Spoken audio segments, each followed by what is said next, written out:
We meet Evie. She's a struggling artist living in New York City, and she's just recently lost her mom.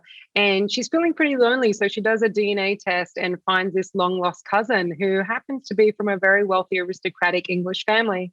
And he invites her to a wedding, one of their cousins' wedding, and, totally free of charge. And, come with me, come on this adventure. And then, of course, things do not go as planned and things go awry.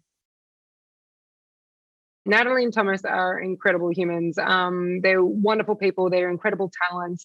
They're both stunning to look at, and wonderful beings all round. I knew Nathalie was absolutely 100% right for this role. She was always on the top of my list, and I'm so glad she responded to the character. And Thomas, I discovered through an audition, and I was just blown away. I just literally, he mesmerized me. It's not just his looks, that's the way he holds himself and his presence in a room. And they're both very gracious, giving, and generous people. And to me, all of that comes in rehearsals and that rehearsal time. And I don't really go through the script in rehearsals. I really build trust.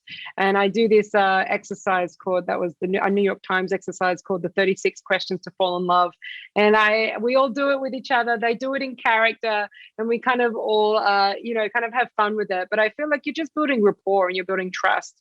And that way, once you get on set, that chemistry just naturally follows, because if you trust someone, then you feel easy and comfortable with them. Yeah. And actually, it's kind of like three characters, because at first he's presenting the charming man that he thinks she wants. But then when she basically doesn't care about his money and doesn't she's so down to earth, he realizes he needs to adapt to, this new modern woman that he sees in front of him. And then obviously we know that there's, he's really someone dark and sinister underneath all of that.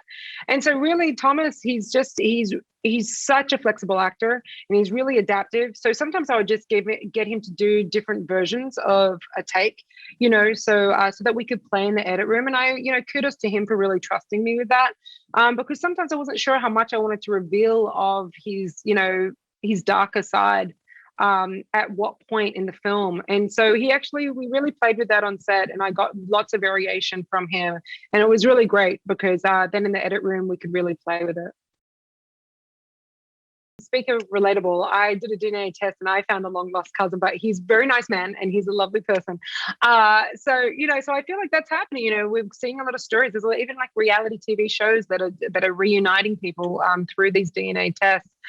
So I think there's definitely, but there's also the other side of that. I don't know, with true crime, where people are finding, there's these home sleuths who are using DNA to find killers and things like that. So there's definitely both sides of this world.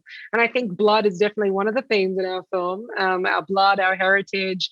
And that's definitely, a through line. And something else that I think makes it relatable is who Evie's character is, this kind of struggling New York City artist. I moved to New York when I was 24 to become a filmmaker. I didn't know one human being there. So I definitely identify with that. And I think a lot of people, someone who's chasing their dream and who also doesn't lose sight of who they are in the face of adversity. In the face of evil, she rises against it and, kicks it to the man. It's got a little bit of everything for everyone. I think it's not your stereotypical horror, though it has a lot of horror elements. It has suspense and thrills and chills and all that good stuff, but it has a lot of romance. It actually has a lot of humor in it as well. Grace, played by Courtney Taylor, is just a riot in the film. But also it's very cinematic. It's very visual. It's, we really played with the sound design, which is one of my favorite processes. You never quite know where the monster is coming from, because you get all these speakers that are surrounding you,